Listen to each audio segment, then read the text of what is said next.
Rama Hare.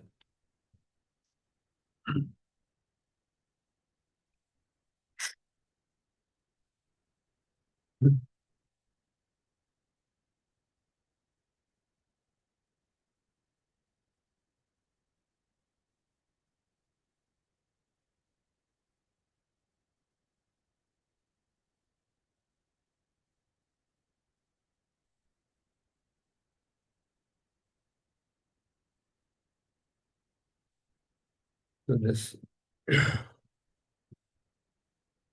so in this last part of this 98th anuccheda, the Vedic sound reveals Bhagavan.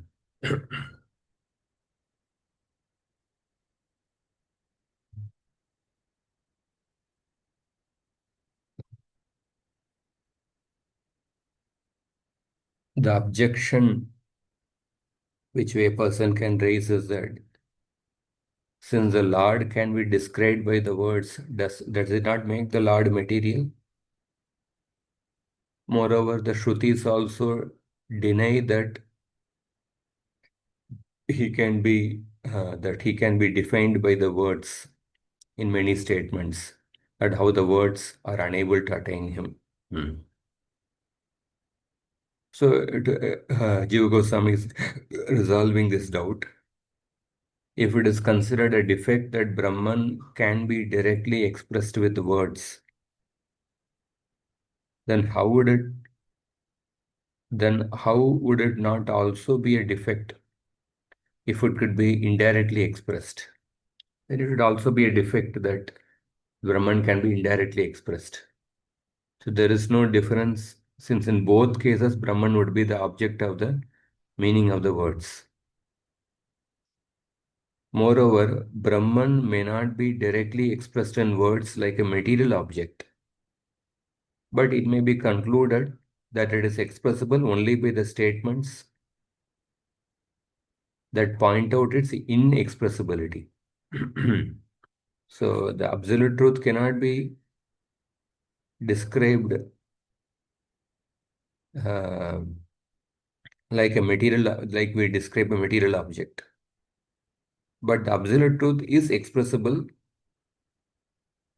by those statements which point out the inexpressibility of, which point out its inexpressibility. That means how the Lord cannot be completely described. Therefore, the Shrutis offer that concluding prayer which we discussed. So both the Swarupa and the Guna of the Lord, they cannot be expressed, they cannot be completely expressed in two ways. Because the Lord is unlimited. Second is because there's an impossibility of defining the Lord by saying that he is like this or he is like that. The Shrutis confirm the inexpressibility of that which is unlimited in this last prayer of the Vedas.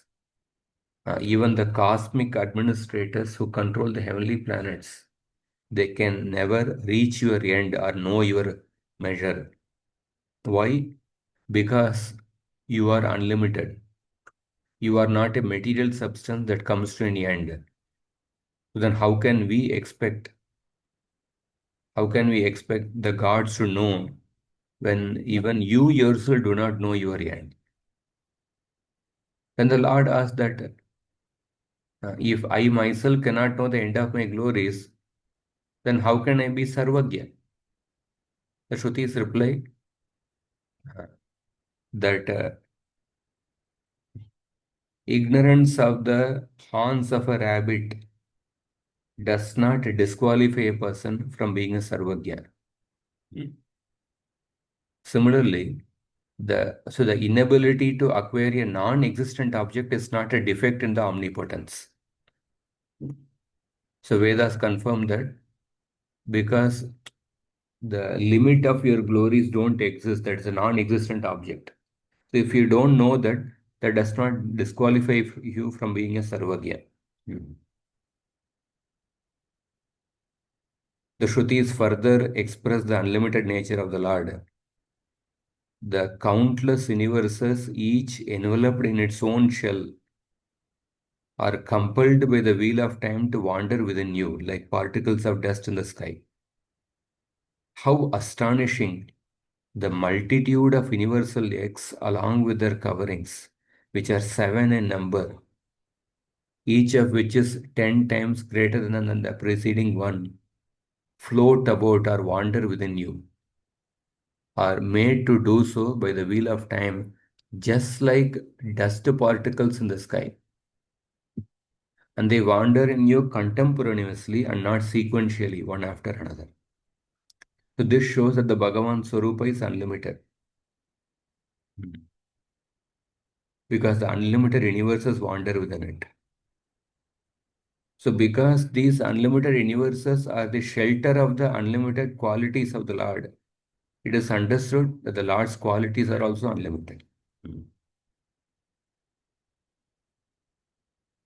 So the Shrutis confirm this in statements like that which is above the heaven and earth, heaven and below the earth, that which constitutes heaven and earth as well as what lies between them, and all that ever was and will be, that they say is pervaded by the Lord. Even a person who could count all the dust particles of the earth could not possibly enumerate the glory of Sri Vishnu. Hmm. So we concluded with this exactly. Yes, Prabhuji. We spoke about how this Neti Neti, the Shrutis, that was the last bit we described. That how Shrutis are following the method of Neti Neti. It is not Prakruta Vastu. So Okay. that much we discussed.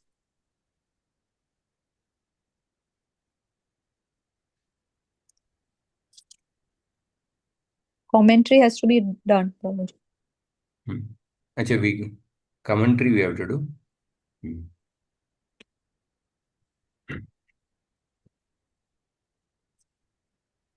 And then, so because you are depicted as above, the Shrutis find their fruition in you.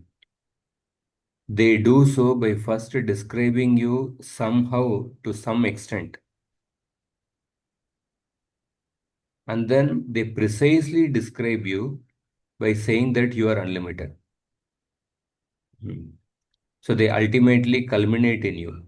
So in this way, after describing the bliss that is 100 times superior to the bliss of Prajapati, yeah, we discussed this. And by stating that words along with the mind turn away being unable to attain you, indicates that Brahman's inherent bliss being unlimited is beyond any number expressible through the words. As it is said, even after seeing the Mount Meru, learned gentlemen cannot know it fully. Similarly, it is not possible to know, speak, or reason that Brahman is like this.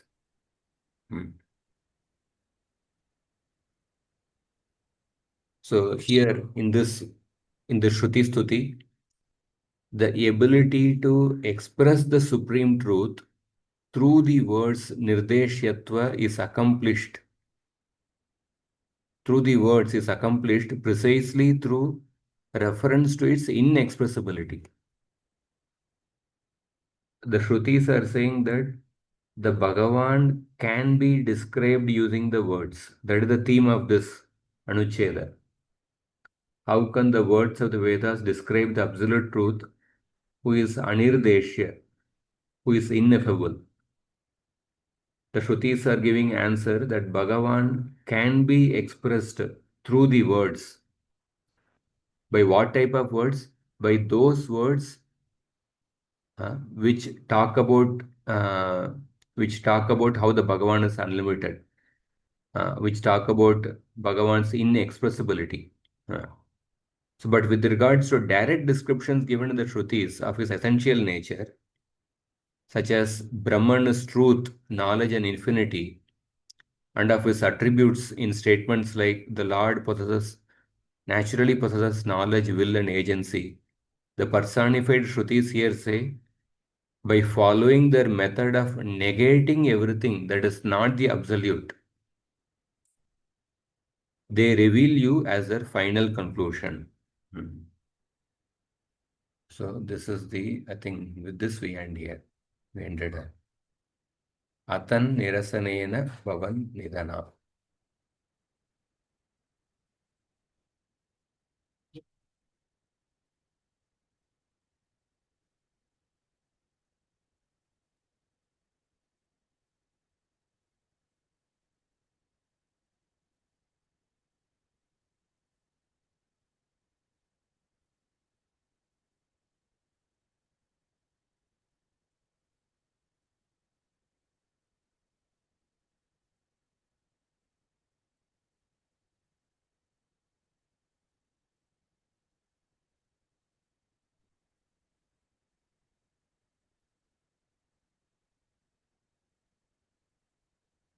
Okay. Atat prakritam yad vastu tan nirasyaiva bhavati paryavasanat. So the not that means phenomenal objects. So only by negation of the phenomenal do the Shrutis culminate in you. The Shrutis describe the absolute truth by the method of neti neti, not this, not this. So they say that the absolute truth is by differentiating the absolute truth from everything material, phenomenal objects, they describe the absolute truth. So there is a beautiful prayer offered by the Gajendra. I'll show you the prayer.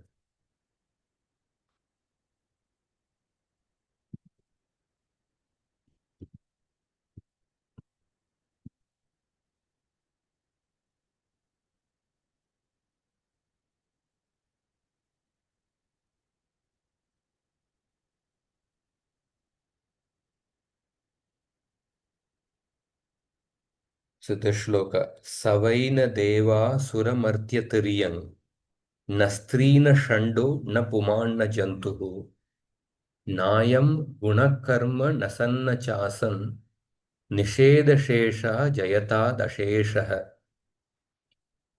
Gajendra's prayer, they say that, Gajendra is saying that, Savaina deva, he is neither demigod. Savaina deva asura, he is not a demon, neither a human. Savaina Deva Sura Martya Tiriyang is not a bird, not an animal. Na Strina Shando, na Pumanna Jantuhu. He is neither a woman, nor a man, nor a neuter.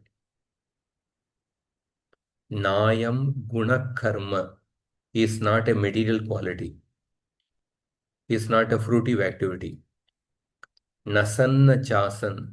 He is not a manifestation or a non-manifestation.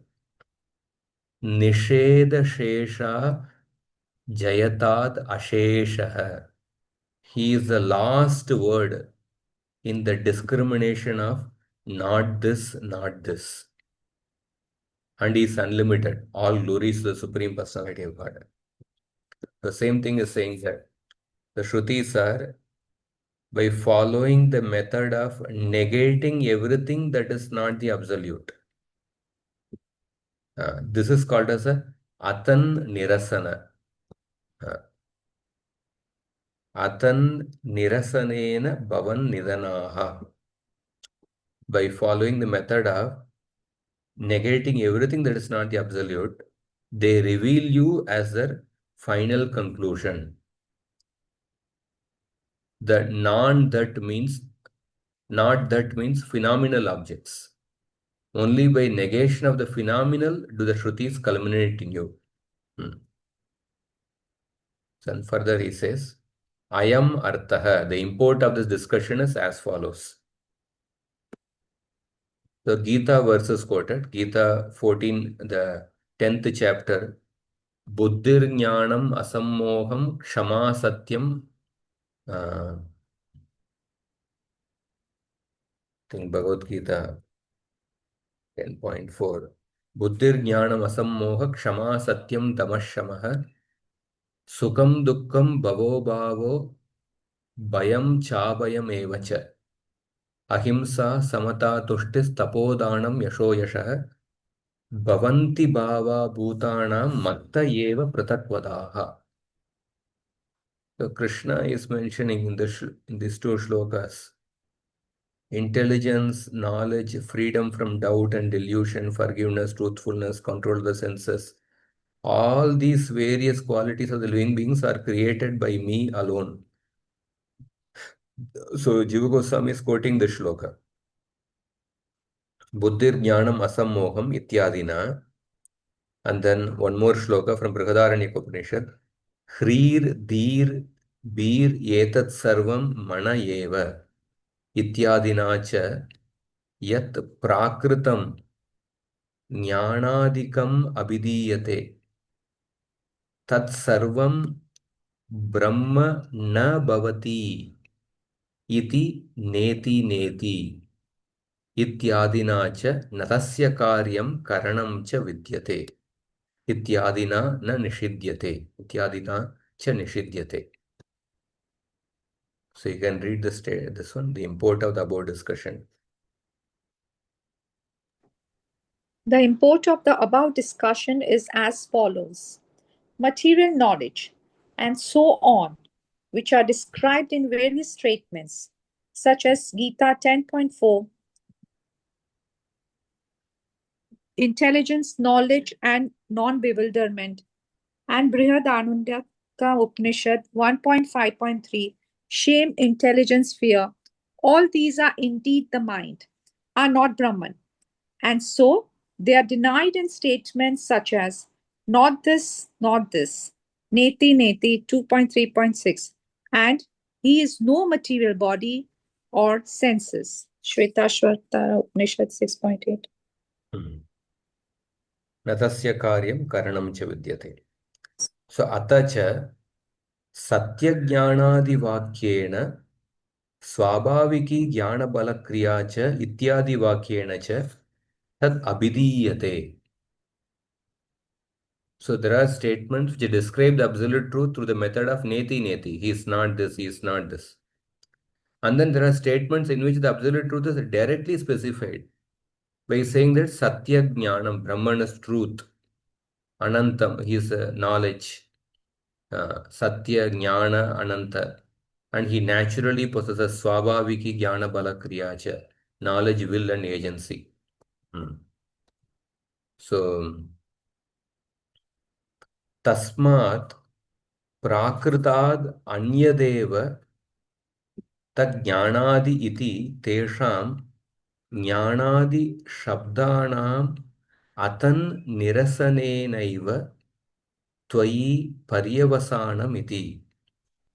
So he is saying that consequently his attributes such as knowledge are different from those of phenomena. Phenomena means anything material.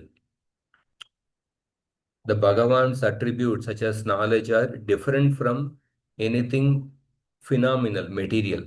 And thus when the Shrutis use words like jnana, it is the non-transcendent jnana only that they reject. Atan nirasanena. And so culminate in him.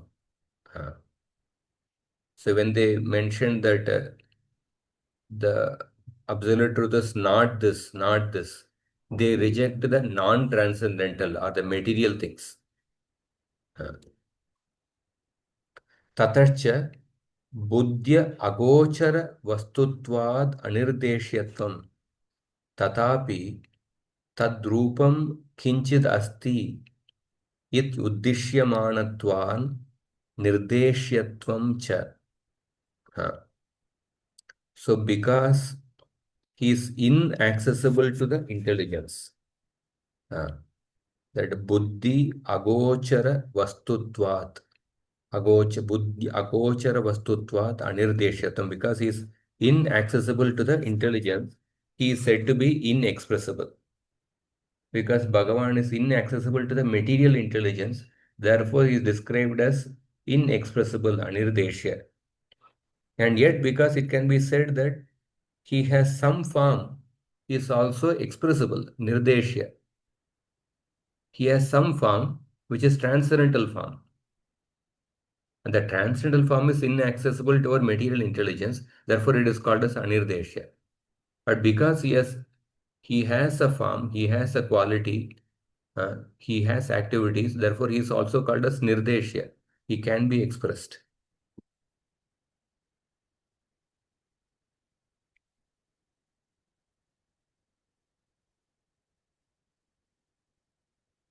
तथा परोक्षज्ञाने च तथा परोक्षज्ञाने च दशमस्त्वमसि इतिवत् वाक्यमात्रेणैव तस्य स्वप्रकाशरूपस्य रूपस्यापि वस्तुनो विशुद्धचित्तेषु प्रकाशदर्शनात् श्रुतिशब्दस्य स्वप्रकाशता शक्तिमयत्वमेवावसीयते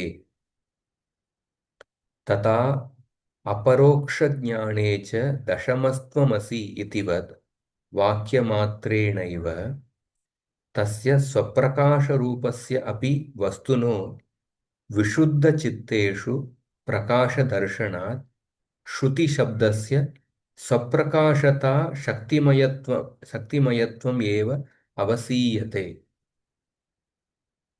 So you can read this just as in direct perception.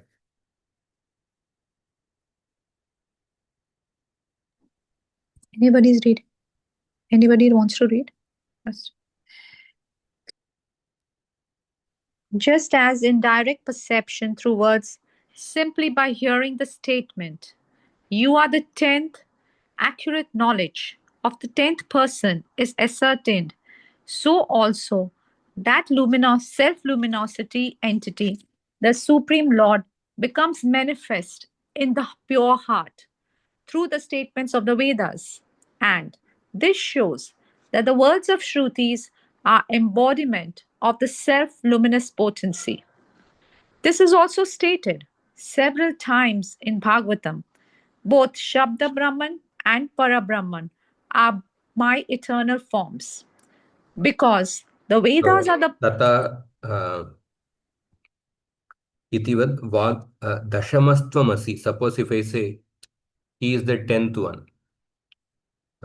Suppose if there is a statement that you are the 10th, but simply by the statement, the accurate knowledge of the 10th person is ascertained. Similarly, through the statements of the Vedas, the self-luminous entity, the Supreme Lord, becomes manifest in the pure heart. So this shows that the words of the Shrutis are the embodiment of the self-luminous potency. So, tasya स्वप्रकाश रूपस्यापि वस्तुनो विशुद्ध चित्तेषु प्रकाश दर्शनात् श्रुति शब्दस्य स्वप्रकाशता शक्तिमयत्वमेव अवसीयते. The words of the Vedas are endowed. The words of the Vedas are the embodiment of the self-luminous potency of the absolute truth. This is also mentioned in the Bhagavatam, very famous shloka spoken by Sankarshana to Lord Sankarshana to Chitraketu Maharaj. Shabda Brahma Param Brahma Mamobe Shashwati Tanu. And then Vedasya Cheshwaratmatvat. Bhagavatam 11.3, 43. And then Vedo Narayana Sakshat Swayambhuriti Shushruma. Third quotation. And fourth quotation. Right in the beginning of the Bhagavatam. Kimva Parairishwara Sadyo Hrid Avarudyatetra Kritibihi Shushushubis Takshanat. And the fifth quotation. Brihadaranyaka Upanishad. Atayev Aupanishada Purushaha Ityatro Ityatra Upanishan Matra Gamyatvam Shrutir Bodhayati Chakshusham Rupamitivat.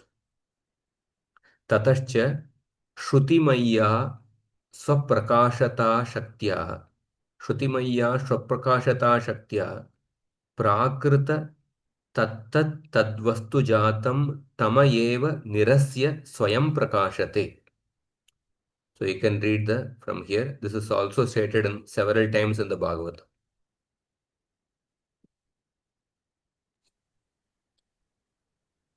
This is also stated several times in Bhagavatam. Both Shabda Brahma and Param Brahma are my eternal forms. Because the Vedas are the body of the Lord, Srimad Bhagavatam 11.3.43, we have heard that the Veda is directly the self existing Narayan, Srimad Bhagavatam 6.1.40. And what need is there for any other literature? As soon as one attentively and submissively hears the message of Bhagavatam, the Lord immediately becomes arrested within his heart. Srimad Bhagavatam 1.1.2. Therefore, the Shruti mantra, I ask you about that being who is to be known only from the Upanishads. 3.9.26 informs us that he can be understood only through the Upanishads, just as form can be perceived only by the eye. Consequently, just as the self-effulgent sun dispels darkness and thus reveals itself, the Lord, dispelling all material objects through his self luminous potency in the form of Shruti, manifests himself. So just as the self-effulgent sun dispels darkness and thus reveals itself, the Lord dispelling all material objects through his self-luminous potency in the form of the Shruti manifests himself. So the Vedas are the self-luminous potency of the Lord. So through the Vedas, the Lord dispels the ignorance, the darkness, and then he manifests himself. So tatascha Shrutimaya Swaprakashata Shaktya Prakrita Tattat Vastujatam Tamayeva Nirasya Swayam Prakashate. And then Tasman na tatrapi nirdeshyatvam. Tasman na tatrapi nirdeshyatvam. As such, his definability is also not due to the Shruti. As such, his definability is also not due to the Shruti. Tasman na tatrapi nirdeshyatvam. Nahi svena prakashena ravihi prakashyo bhavati यथा तेन घट इति वक्तुम युज्यते स्व अभिन्नत्वात्. हाँ. So it is not appropriate to say that the sun illuminates itself by its own light in the way that it illuminates a clay pot, because the sunlight is not different from the sun. It is not appropriate to say that the sun illuminates itself by its own light in the way that it illuminates a clay pot, because the sunlight is not different from the sun. So Vedas are the breath of the Krishna. Vedas are basically non-different from Krishna. Vedas are emanated from the breath of the Supreme Lord. So nahi svena prakashena ravi prakashyo bhavati yata tena kato iti vaktum yujyate swa abhinnatvat. Yadi cha शक्तिमतोर भेद पक्षः स्वीक्रियते तदा निर्देश्यत्वम् अपि इत्यत्र अनिर्देश्यत्वेनैव निर्देश्यत्वं सिद्धम्. So even if one holds that there is a difference between the energy and the energetic source, the Lord can still be expressed by the words, because it is exactly through the statements of its inexpressibility that it is in fact positively expressed. So there is no difference between Shakti and Shaktiman. Shaktir Shaktimatam Abhedah. But suppose if a person accepts the view that there is a difference between Shakti and Shaktiman, still the Lord can be expressed by the words because it is exactly through the statements of its inexpressibility that it is in fact positively expressed. So one of the way the Lord is being expressed is that when we say that Lord cannot be described through the words, when we say that the Lord is unlimited, he cannot be described, then you are actually in one sense you are describing him exactly by saying that he is unlimited. Huh. यदि च शक्तिमतोर्भेदपक्षः स्वीक्रियते तदा निर्देश्यत्वम् अपि इति अत्र अनिर्देश्यत्वेनैव निर्देश्यत्वं सिद्धम् अत एवोक्तं गारुडे he is quoting shloka from the Garuda Purana अप्रसिद्धेर वाच्यं तद वाच्यं सर्वागमोक्तितः अतर्क्यं तर्क्यमज्ञेयं ज्ञेयमेवं परं स्मृतम्. Can read the translation, Garuda Puran. Thus, Garuda Puran states, because the Lord is not well known, he is indescribable. Although he is described by all scriptural statements, although he is beyond logic, reasoning is yet applicable to him. Although nobody can know him, still he is the supreme knowable.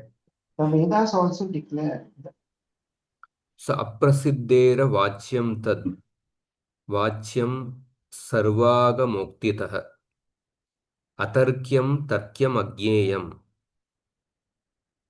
ज्ञेयमेवं परम स्मृतम. So because the Lord is not well known, he is indescribable, although he is described by all scriptural statements. He is indescribable, although he is described by all scriptural statements. Although he is beyond logic, reasoning is yet applicable to him. Although nobody can know him, still he is the supreme knowable.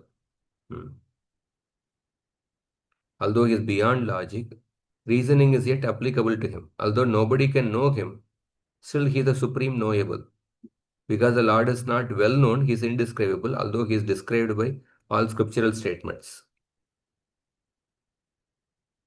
So, Shrutaucha, Anyadeva tad viditadato viditadadi kena Upanishad. What is the meaning? The Vedas also declare that the Lord is different from all known and unknown objects.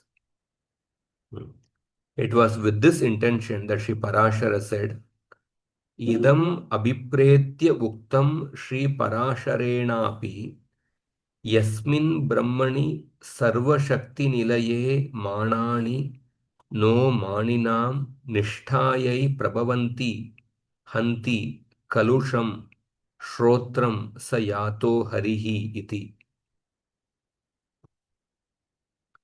So the Parashara Muni says in the Vishnu Purana, the various means of valid knowing propounded by different wisdom schools have no standing in regard to the Absolute, in whom all potencies reside. Yet he, Sri Hari, enters through the ear and destroys all the sins.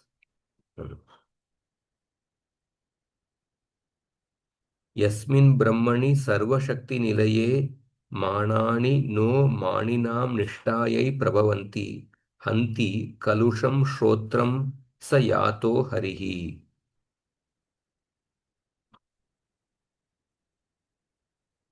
Now there is an objection.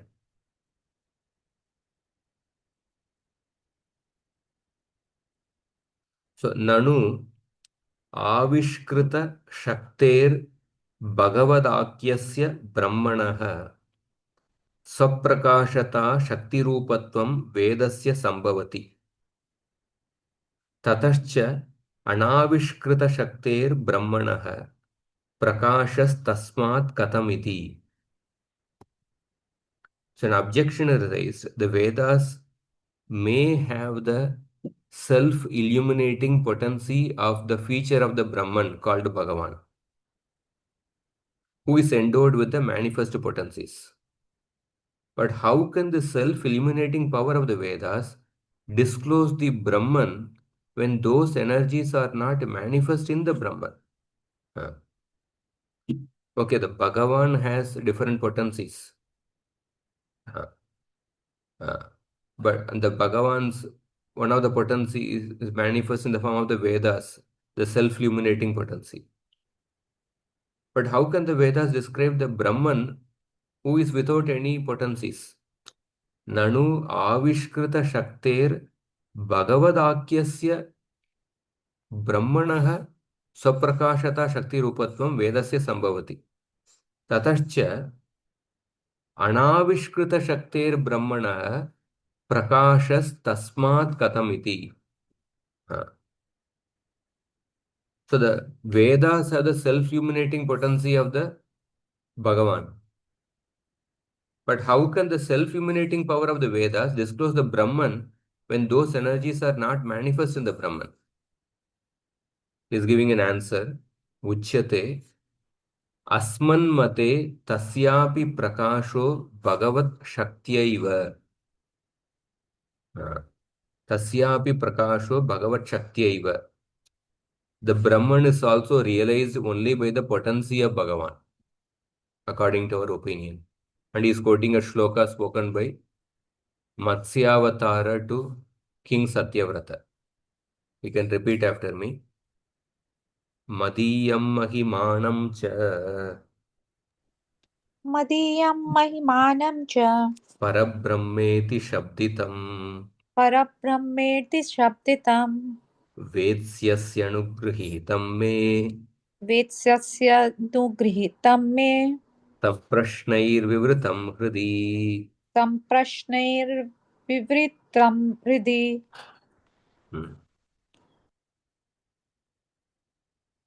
You will know my glory, which is celebrated as the Parabrahman.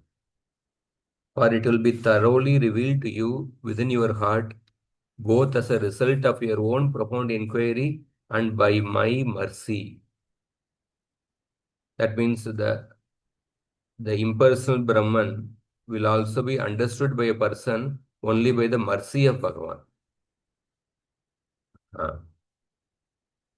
So, nacha yetena परप्रकाश्यत्वं परप्रकाश्यत्वम् मापतति ब्रह्म भगवतोर अभिन्न वस्तुत्वात्. The fact that Brahman is disclosed through the potency of Bhagavan does not negate its own self-luminosity, because Brahman is non-different from Bhagavan.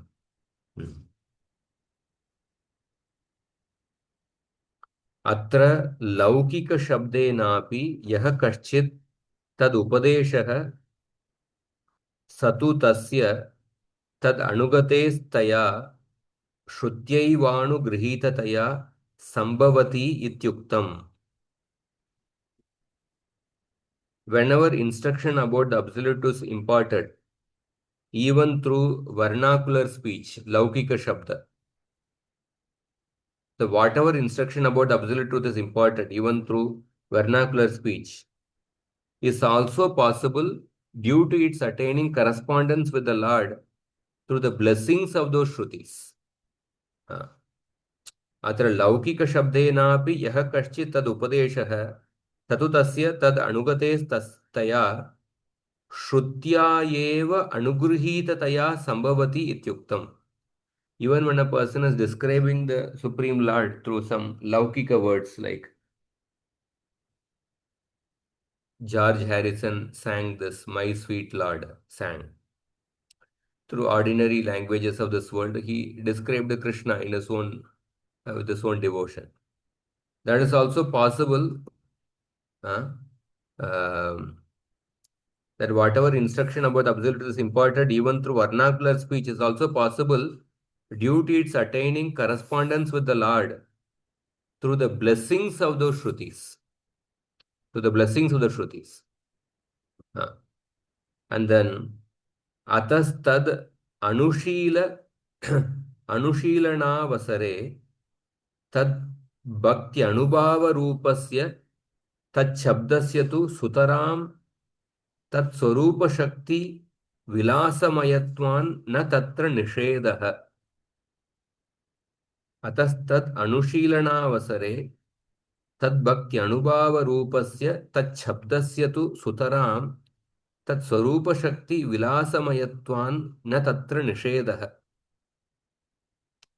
This is even more so when those words are themselves outward manifestations of ecstasy. Even more so when those words are themselves outward manifestations of ecstasy, arising as spontaneous effects of pure devotion during the culture of loving service to Bhagavan.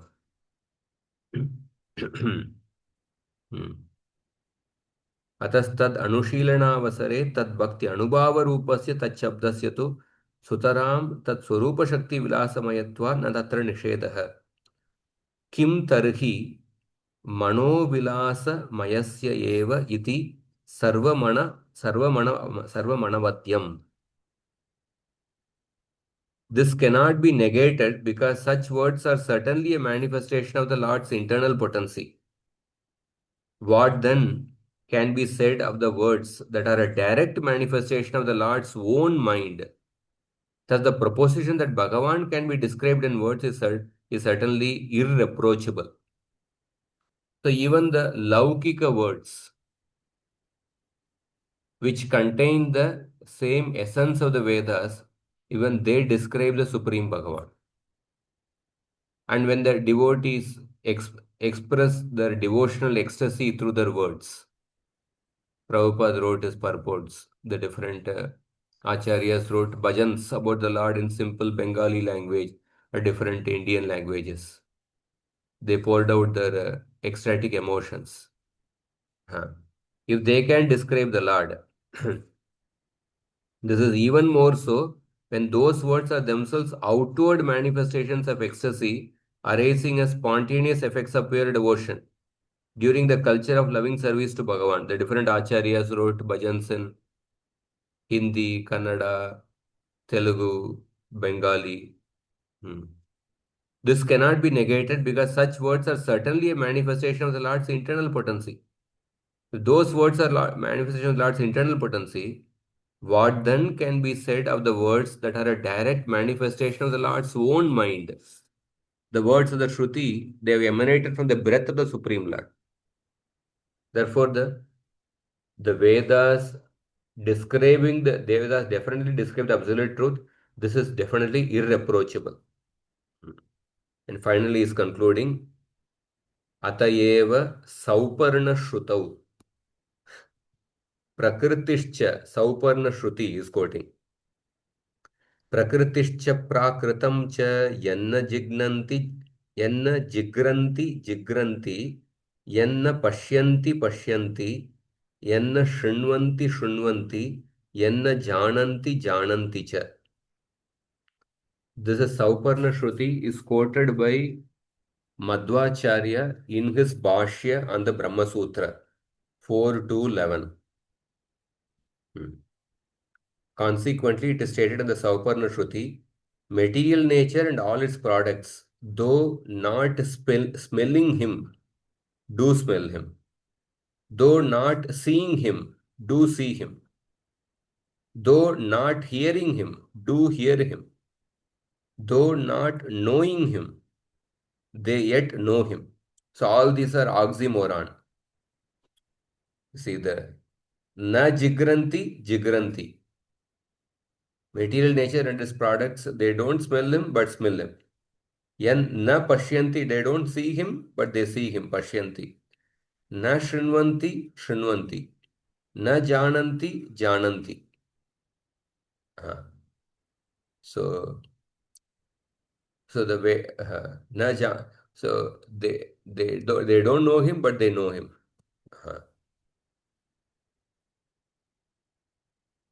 So I'll go through the commentary to this part.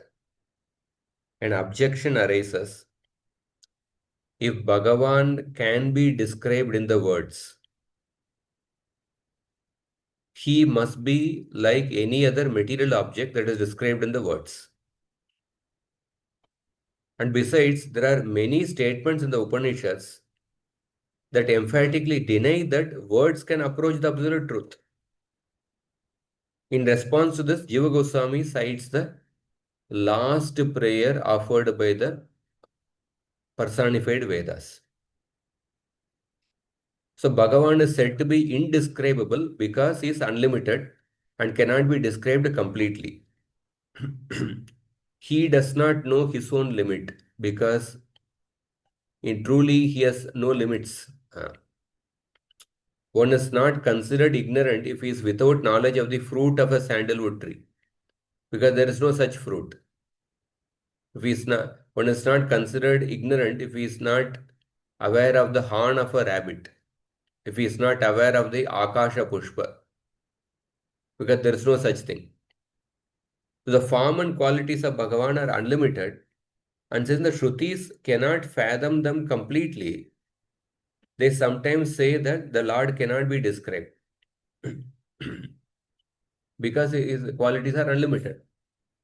On the other hand, there are numerous statements depicting the attributes and actions of Bhagavan, such as Swabhaviki Jnana Bala Kriyacha. The Lord is inherently endowed with knowledge, will, and working power.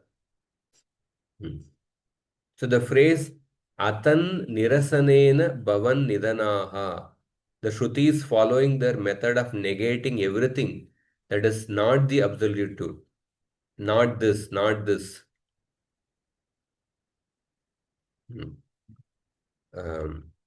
Means that the Lord's knowledge, will, and power are not material and can become manifest simply on the strength of revealed sound. The 10 simple illiterate villagers went to a city festival, and before returning, one decided to take a head count to make sure that nobody was being left behind in that strange city. So the one villager counted 9 and could not understand who was missing. He counted again, but reaching the same number, asked another to count. Each one,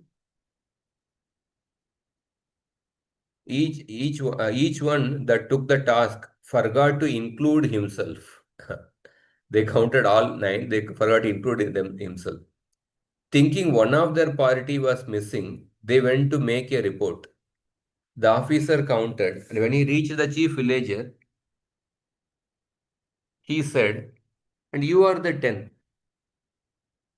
When they heard this, they realized that nobody was missing. So their ignorance had to be dispelled by someone outside their group. This is called Dashamastvam Asinyaya. This is what is quoted by Jiva Goswami. Dashamastvam Asinyaya. The principle of you are the 10th. In this example, the statement you are the 10th imparts direct knowledge of the 10th person. Usually, the knowledge we derive from a statement is indirect. Usually, the knowledge we derive from a statement is indirect. Direct knowledge comes through the cognitive senses.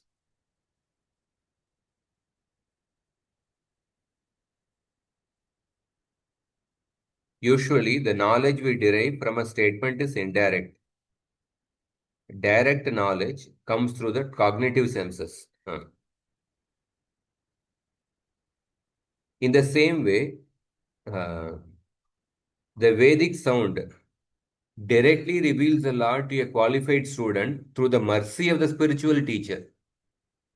Sri Krishna told Arjuna, Idam tute guhyatamam pravakshyam yanasuyave jnanam vijnana sahitam yajnatva Mokshase Shubhat. I now disclose to you the most confidential knowledge who are devoid of envy. When you come to know it and realize it, you shall be freed of all inauspiciousness.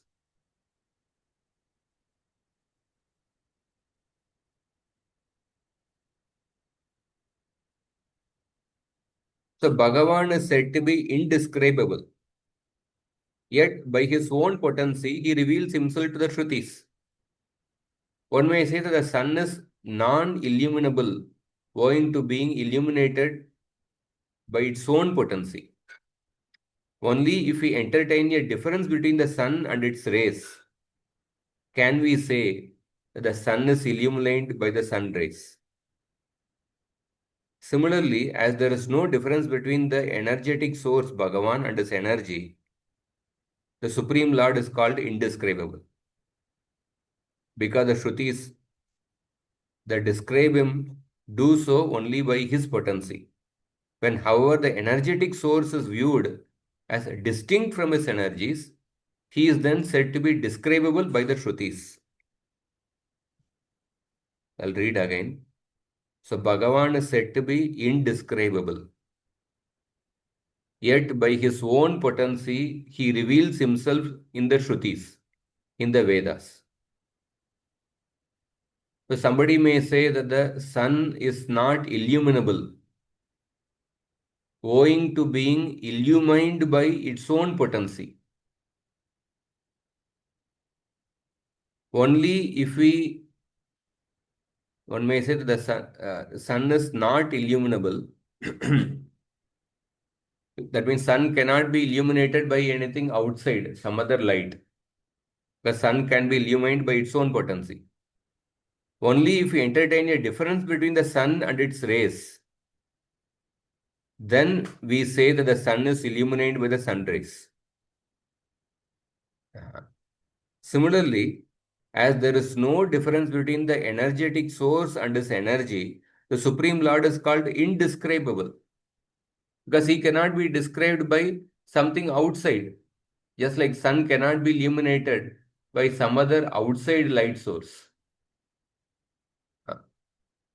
Similarly, there is no difference, as there is no difference between the energy and the energetic source, the Supreme Lord is called indescribable. Because the Shrutis that describe him do so only by his own potency. The Shrutis are emanating from the breath of the Supreme Lord. But suppose if a person says that the energetic source is distinct from his energies, then he is then said to be describable by the Shrutis. He is then said to be describable by the Shrutis. The doubt may be raised that Brahman lacks manifest qualities. So how can the Shrutis describe it? The answer is that Brahman, like Bhagavan, is also described and realized by the potency of Bhagavan.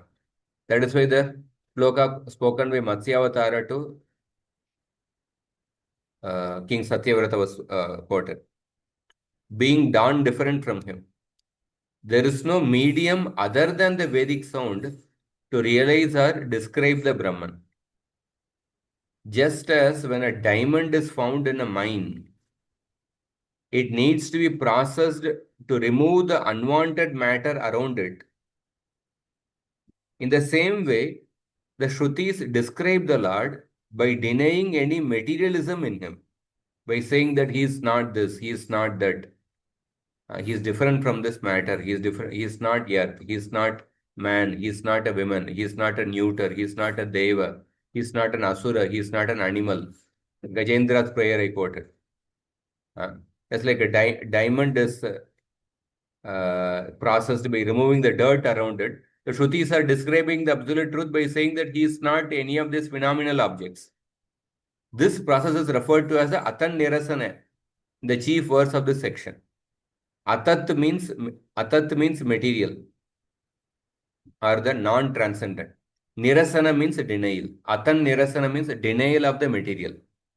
The Shrutis describe the Lord either by denying that the absolute truth has material qualities, actions or forms, or by affirming that the absolute truth has transcendental qualities, actions or forms. In either case, these descriptions culminate in the revelation of the Lord. just as the fruit of a tree falls on the ground when matured. So the Shrutis are describing the absolute truth in two ways. By the process of neti neti, he is not any one of these material objects.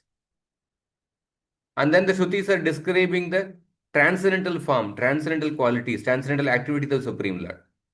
In these two ways, they are describing the absolute truth. And then the Shrutis are also describing the absolute truth by saying that he is unlimited. Because he is unlimited, he cannot be described. So even the words of an ordinary mortal can describe the Bhagavan, George Harrison's song. If she is graced by the power of the Shrutis,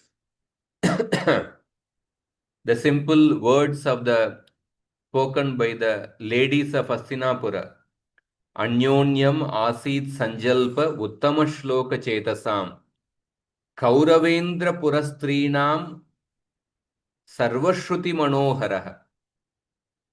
The words of the Hastinapura ladies, when they spoke about Krishna, they were attractive even to the Vedas. They were more attractive than the Vedic chants because they spoke purely about, in simple words, about Krishna. This means that only those instructions consistent with the Vedic statements have the power to reveal the Lord.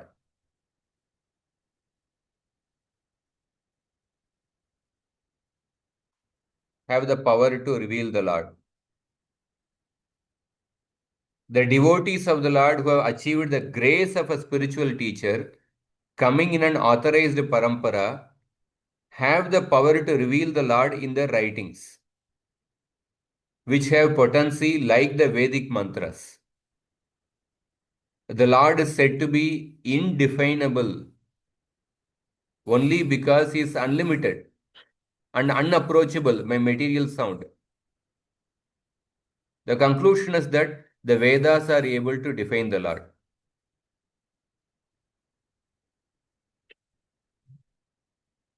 So the Lord is said to be indefinable only because he is unlimited and unapproachable by material sound. The conclusion is that the Vedas are able to define the Lord.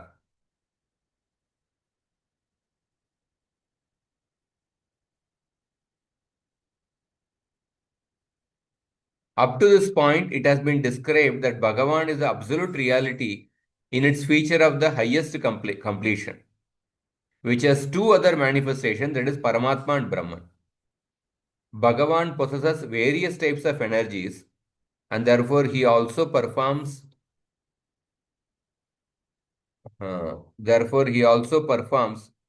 various actions. These are described in the Vedic sound. So in the following anuccheda, Jiva Goswami will give more details about the energies of the Lord, in particular about Lakshmi, his spiritual energy. The Lord's energies, by virtue of being part of his inherent nature, contain in their essence the transcendental attributes of the divine personhood, just like the Lord. Thus, we come to the end of this 98th Anucheda. I'll just briefly go through what we discussed still today so that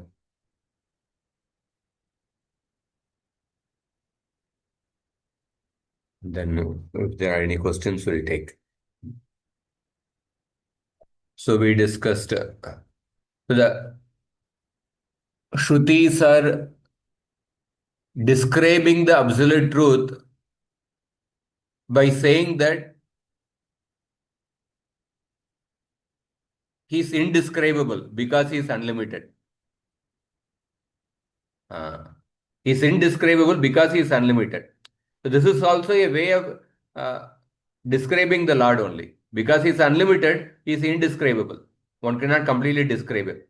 Further, they quote this, the prayer. Even the Devatas are unable to describe the Supreme Lord because the Lord is unlimited. Lord himself is unable to describe himself because he is unlimited. Of course, that does not disqualify him from being a Sarvagya.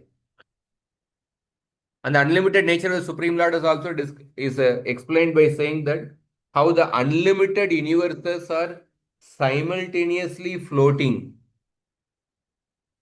which have emanated from the skin pores of the Lord, are simultaneously floating. And then the Vedas are describing the absolute truth by the method of Atan Nirasana. He is not this, he is not this.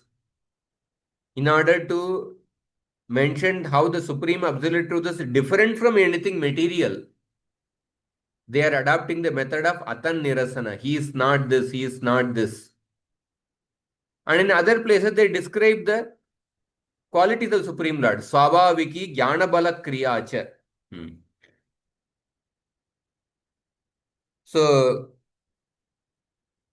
here in this verse of the Shruti Stuti, the ability to express the Supreme Truth through the words is accomplished precisely through reference to his inexpressibility.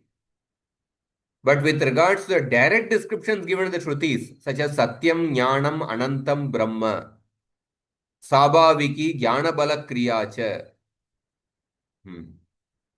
The personified Shrutis here say, by following their method of negating everything that is not the absolute, they reveal you as their final conclusion. They are not this Atan Nirasana. Only by negation of the phenomenal do the Shrutis culminate in you. So the Gita verses Buddhir Jnanam Asammoha and the Brihadaranyaka Upanishad, all these things are not Brahman. As so they are denied in statements such as not this, not this.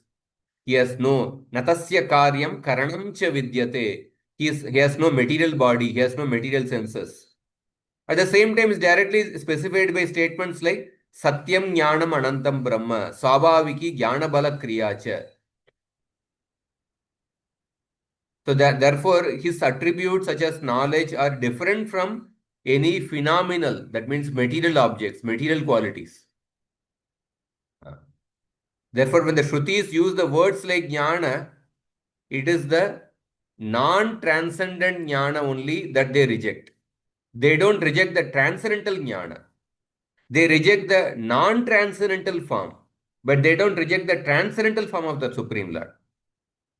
So because he is accessible to the intelligence, he is said to be inexpressible. And yet, because it can be said that he has some form, he is also expressible. Because we cannot access the Supreme Lord with our material mind, material senses, material intelligence. Therefore, it is said that he is inexpressible. Atah Shri Krishna Namadi na bhaved grakyam indriyai. At the same time, because he has a transcendental form, transcendental quality, he is also said to be expressible. And then we discussed that Nyaya, Dashamastvam, the group of 9 villages, as we already read out in the purport. So the accurate knowledge of the 10th person is ascertained when somebody says you are the 10th. So also that self-luminous entity, the Supreme Lord, becomes manifest in the pure heart through the statements of the Vedas. Statements of the Vedas describe the self-luminous entity, the Supreme Lord. And this shows that the words of the Shrutis are the embodiment of the self-luminous potency. Krishna has a self-luminous potency that is called as Saprakashata Shakti. So that is why so many verses in the Bhagavatam which say that Shabda Brahma Param Brahma Mamobe Shashwati Tanu. The Shabda Brahma, that means the Vedas, is my eternal form. Shabda Brahma and Param Brahma are my eternal forms. Vedas are the body of the Lord. Yamadutas are saying that Vedo Narayana Sakshat Swayambhur iti Shushruma. Vedas are directly the self-existing Narayana. Right in the beginning. Kimva Parer Ishvara Sadyo Hridya Avarudyate Kritibi Susrushubis Takshanat. Therefore, the Shruti mantra, I ask you about that being who is to be known only by the Upanishads. Aupanishada Purushaha. All these statements inform us that he can be understood only through the Upanishads, just as the form can be perceived only by the eye. Consequently, just as the self-effulgent sun dispels darkness and thus reveals itself, the Lord dispelling all material objects through his self-luminous potency in the form of the Shruti manifests himself. As such, his definability is also not due to the Shruti. It is not appropriate to say that the sun illuminates itself by its own light in the way that it illuminates a clay pot, because the sunlight is non-different from the sun.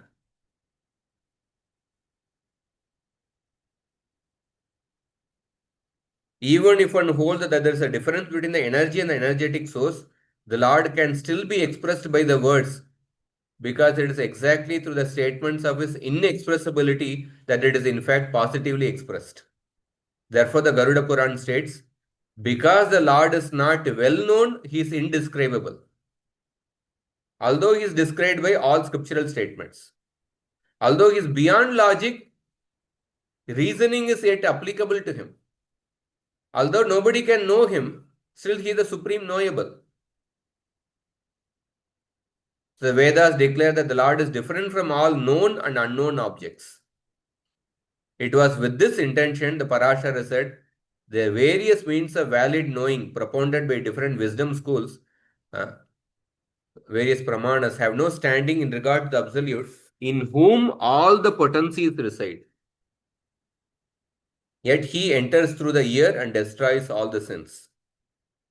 So Vedas may have the selfish, self-illuminating potency of the feature of Brahman, called Bhagavan, but who is endowed with manifest potencies. But how can the self-illuminating power of the Vedas disclose the Brahman when these energies are not manifest in the Brahman? Further, the shloka spoken by Matsyavatara to Satyavrata is quoted, that one knows Brahman only by the mercy of Bhagavan. The fact that Brahman is disclosed with the potency of Bhagavan does not negate its own self-luminosity, because Brahman is non-different from Bhagavan. So whatever instruction about the Absolute is imparted, even through the vernacular speech, is also possible because of its correspondence with the Lord through the blessings of the Shrutis. And this is even more so when those words are themselves outward manifestations of ecstasy, arising as spontaneous effects of pure devotion. This cannot be negated, because such words are certainly a manifestation of the Lord's internal potency. And what then can be said of the direct manifestation of the Lord's own mind? Therefore, it is stated in the Sauparna Shruti, material nature and all its products, though not spelling him, do smell him. Though not seeing him, do see him. Though not hearing him, do hear him. Though not knowing him, they yet know him. In this way, this anuccheda, Jiva Goswami is establishing that how the words of the Vedas, they definitely describe the Bhagavan. The words of the Vedas definitely describe the Bhagavan. In this anuccheda, we discuss the first two shlokas of the 87th chapter, Parishit Maharaj's question and Shukdev Goswami's answer. And then later, we discussed the four prayers from the Shruti Stuti. 10th canto, 87th chapter, 14th verse, 15th shloka, 16th shloka, and then the 41st shloka. These four prayers. There are totally 28 prayers offered by the Vedas. Out of the 28 prayers, 4 prayers are quoted. 14, 15, 16 and 41st prayer, 41st shloka.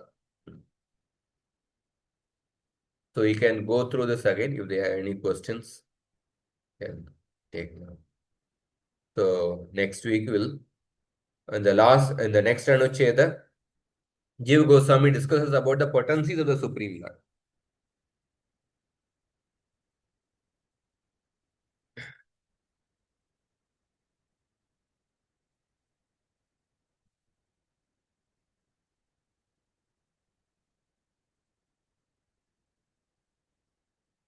page in the chat. Therefore, Shyamukhan Prabhu has written, therefore, no one can calculate him exactly. Every action of the Lord is bewildering to the common man. He cannot be understood by the Vedic knowledge, but he can be easily understood by the pure devotees because they are intimately related with him. The devotees, therefore, know that although he appears among the animals, he is not an animal, nor a man, nor a rishi, nor a fish. He is eternally the Supreme Lord in all circumstances, purport from the prayers of Mother Kunti. Yeah, he cannot be understood by the Vedic knowledge means without the devotional element. Vedic knowledge without the devotional element. That way. Because Vedas are the way to understand the absolute truth. Shrutestu Shabda Yonitvat, Shrutestu Shabda Mulatvat. But chanting the Vedic mantras without the devotion, one cannot understand the absolute truth. Vedas describe the absolute truth directly and through indirectly. Yes, thank you, Prabhuji. And Prabhuji, also it is some example is given that suppose there is a very big millionaire, biggest, Can you richest speak man of the loudly? I'm country. not able to hear. So now can you hear, Prabhu? Tell me. Suppose there is a big rich man, so he even does not know his net worth. So that also means that the Lord does not know how much potencies he has. So that Okay. example is also. Hmm. A rich man may not know exactly his net worth. Yeah, just some Laukika examples. I read a quote. Suppose if a dog or if a monkey is hoarding some bananas, people will think that there is something wrong with the monkey. Because when the monkey gets bananas, it will eat all the monkeys immediately. You never see monkeys hoarding some bananas. It eats immediately all the bananas. If the monkey is hoarding some bananas, then you will see there is something wrong with the monkey. On the other hand, if a human being is hoarding wealth, that means accumulating more and more wealth, hoarding more than that is required. But such a human being is put in the pages of the Forbes magazine. They don't see that there's something wrong with them, actually. Like that, there's a quote you just mentioned.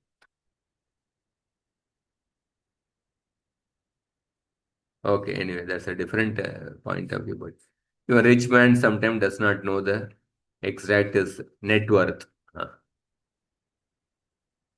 Some Lord does not know the extent of his glories. In the case of rich man, yeah, we can find out the exact net worth. If you take you put effort, we can exactly find out his net worth. It's not impossible. It will take effort. But in the case of the Supreme Lord, his qualities and activities, his potencies are eternally increasing. Lord, if he estimates, but by the time he estimates, his potencies have increased. His energies have increased. Like that.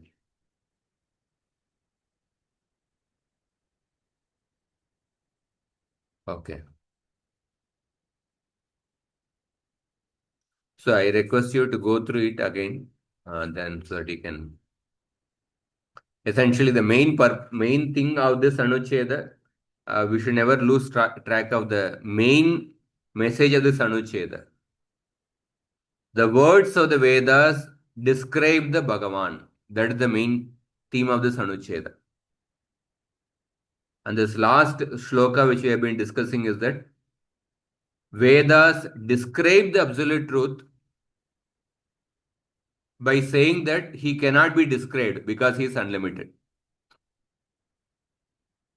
But that is also, in Vedas, precisely describe the Bhagavan by saying that he cannot be described because he is unlimited. And secondly, Veda describe the absolute truth by the method of atan nirasana. Not this, not this, not this, like that. And Vedas also describe the absolute truth according to their capacity by saying that Satyam Jnanam Anantam Brahma Swabhaviki Jnana Bala Kriyacha. Like that. So Vedas do describe the Bhagavan. Otherwise, there are so many statements. Shabda Brahma Param Brahma Mamobe Shashwati Tanu. All these statements would become redundant. So that is the Vedas describe the Bhagavan. Vedecha sarvir ahameva vedyah.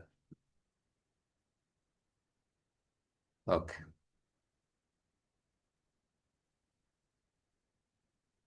If one gets more wealth, one should give charity. Otherwise, it will be the cause of drowning him. Like if water enters the boat, one should use both hands to pour water outside. Similarly, one should give charity with both hands. Correct. Hare Krishna.